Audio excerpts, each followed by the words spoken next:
Здравейте! Честита нова година! Днес е 2 февруари и 2 януари. Напоследък се движа напред с времето, защото когато бях направила клипа, когато ви качих клипа какво получих за Коледа, бях написала какво получих за Коледа 2017 и едно момиче ме поправи, добре, че беше той, че нямаше никога да видя това. И както и да е, честита нова година! Днес е 2 януари и всъщност от днес започва за мен новата година, защото вчера не правих нищо. Разходихме само кучета и това беше всичко, което направих за деня и беше доста неоползотворен ден. Но днес ще бъда по-продуктивна и ето вижте как се започва нова година както трябва. Четейки Египцар. Това е перфектният начин да започнеш новата година. И също така изям бомбони като за световно. Тези са само 2 от бомбоните, които изядох днес. А все още няма обяд. Това е правилният начин да започнеш нова година. Също така с разходка из природата, която ще направим скоро. И сега трябва да си допрочета Египцар, за да можем да се разходим, защото имам определено време до тогава. И трябва да бъда продуктивна днес. И ще поговорим за новата година после. Бела, какво смяташ да правиш през 2017? Всички знаем, че всяка година е еднаква за теб. Спане и храна. И малки котенца, но ще е рано, нали така, Бела? Ето, много приятели, сега този глас беше толкова висок, до сега не съм изкарала толкова висок глас. Сега ще ходим на разходка и ще ви взема с вас и ще поговоря малко за новогодишния влог, който така ви обещах, но така и не го снимах и нямам търпение на разходката, защото сега ще бъде много красиво в гората, тъй като все още е снежно. И искам да ви обясня защо направих така дългоочакваният новогодишен влог, който исках да направя, но имахме проблеми и реших просто да не снимам лични проблеми. И реших да си свършим всичко на нова година без да го заснем. Та за това правя този влог. Първо, защото ми се снима. И второ, защото не направих този на нова година и исках да ви се реванширам. Пък и ще включа хубави кадри от нея, защото ще отидем на разходка в гората, а там е много красиво. Но въпреки това заснех няколко кадъра от нова година и ще ги включа точно тук. Нова година стана преди минута.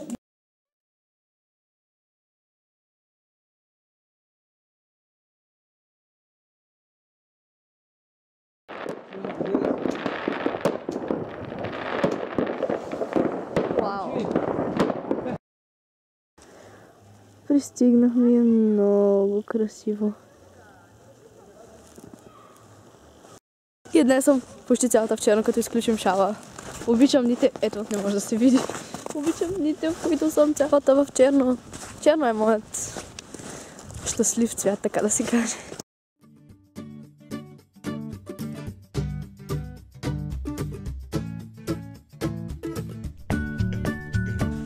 Тук са минавали зайчета и е много сладко.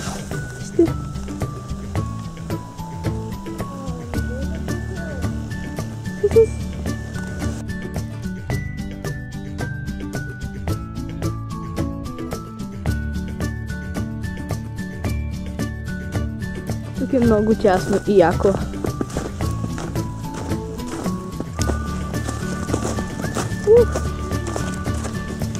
Вървим по коловозите, защото очевидно никой не е чистил и няма как в гората, но тук имало доста хора всъщност. Това вече дори не е коловоз, а са стъпки от хора. Ето! Ще пада.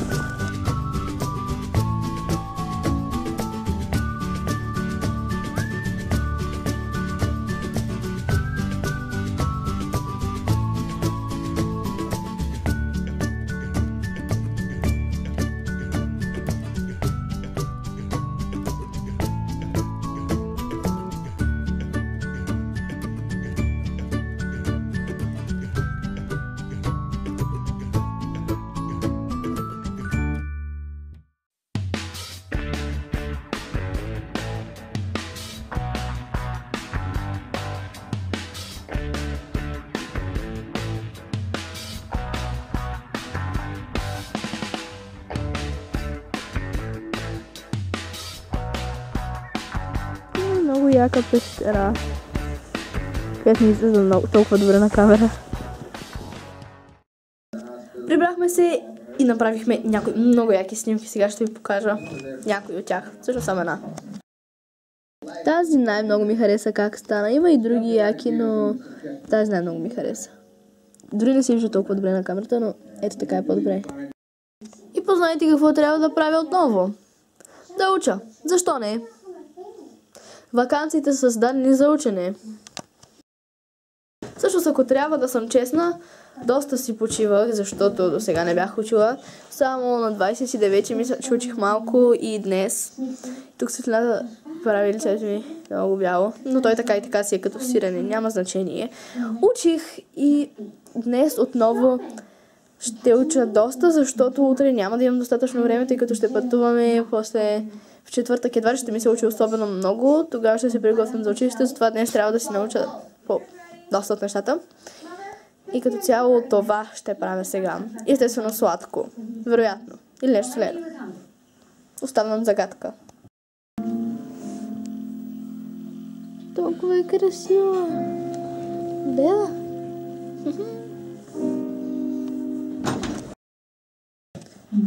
Лапичките са като склъши. Ако знаете онези яки играчки. Има такива играчки меки, които са застискани и са супер меки. И нейните лапички са такива. Бела!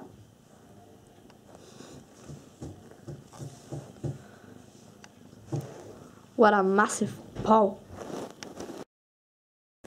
Това е голяма лапа, момиче. Как ги поддържаш?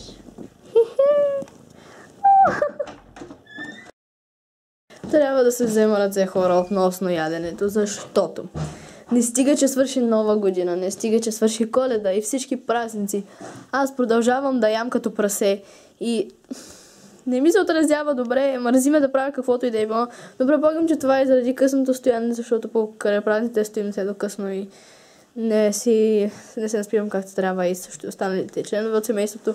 Като всички не сме се наспали, не е много така, не сме всички енергични. И ако искате, напишете по-долу в коментарите какви са вашите, така да се каже, New Year Resolutions, т.е. какви са вашите цели през новата година и какво искате да постигнете. И Реми най-накрая се завърна. Не беше снимала от преди нова година и ми липсваше много и се чудех защо и най-накрая разбрах, защото във влога си казах каква е причината. Но много ми липсваше. Тя е любимата ми влогърка, която прави влогове, т.е. влогарите по принцип правят влогове и не знам защо няма YouTube, да, точно така.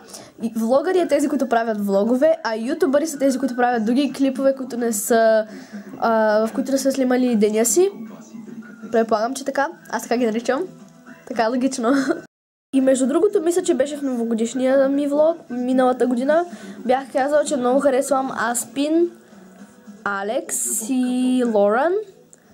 И също така и Реми, като влогари. Те са ми любимите влогари всъщност. И да, тази година все още се запазили така, като не гледам Аспин и Паркър толкова често, защото не знам, не са ми чак толкова интересни, малко са ми скучни, честно казано, но Алекс е любимият ми и Лоран също започна да прави клипове, т.е. влогове. И нейните също много ми харесва, дори да живеят заедно. Влоговете им са различни, защото той по принцип прави дейли влогове, а тя прави влогове от цялата си седмица. И много ми харесва, че също така и Реми, тя прави уникални влогове. И щом се отнася до моя влог, не съм правила нищо особено след това, след като се върнахме от разходката. Главно се играх с котката и насам натам из къщата върших някоя друга работа, но като цяло нищо интересно, затова не съм снимала. Бела! Не покисти. Добре. Днес е деня за баня на Бела. Бела! Много си пухкава, Белки.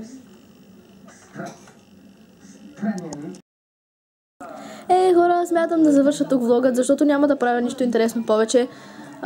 Вече е почти 9 часа и може би ще си почиваме просто с семейството ми и искам да обработя влога сега, за да не го кача 5 дни след като съм го заснела, защото утре няма да имам време, други ден няма да имам време, после няма да се занимавам с това и реших сега тази вечер да го обработя на това лошо момче, което напоследък много бъгва и става бавно обработката, затова исках тази вечер да го направя.